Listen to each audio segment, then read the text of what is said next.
നമസ്കാരം. 5000 വർഷങ്ങൾക്കപ്പുറം ദ്വാപരയുഗത്തിൽ പ്രതിഷ്ഠിക്കപ്പെട്ട ഒരു ക്ഷേത്രം. തൊടുപുഴ ഇടവെട്ടി ശ്രീകൃഷ്ണസ്വാമി ക്ഷേത്രത്തിന്റെ അവിശ്വസനീയമായ ചരിത്രം കേൾക്കൂ. ഇവിടെ ഭഗവാനെ പ്രതിഷ്ഠിച്ചത് മറ്റാരുമല്ല, സാക്ഷാൽ അശ്വിനി ദേവന്മാരുടെ പുത്രനായ നകുലനാണ്. എന്തിനെന്നോ, ലോകസൗഖ്യത്തിനായി.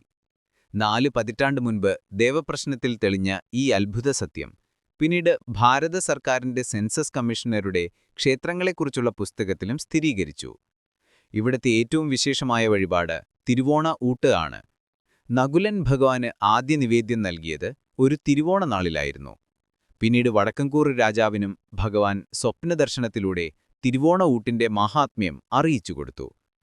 മക്കളുടെ ദുരിതങ്ങൾ അകലുന്നതിനും ഈശ്വരാധീനമുള്ളവരാക്കി മാറ്റുന്നതിനും കർമ്മമണ്ഡലങ്ങളിൽ അവർക്ക് വിജയം നേടുന്നതിനും തിരുവോണനാളിൽ ഇവിടെ ഊട്ടുവഴിപാട് നടത്തി ഭഗവാനെ നമസ്കരിച്ച് പ്രാർത്ഥിച്ചാൽ മതിയെന്നാണ് വിശ്വാസം. ഈ വൃശ്ചികമാസത്തിലെ തിരുവോണ ഊട്ട് നവംബർ 26-നാണ്. കൂടുതൽ വിവരങ്ങൾക്കും വഴിപാട് ബുക്കിംഗിനുമായി ക്ഷേത്രവുമായി ബന്ധപ്പെടുക.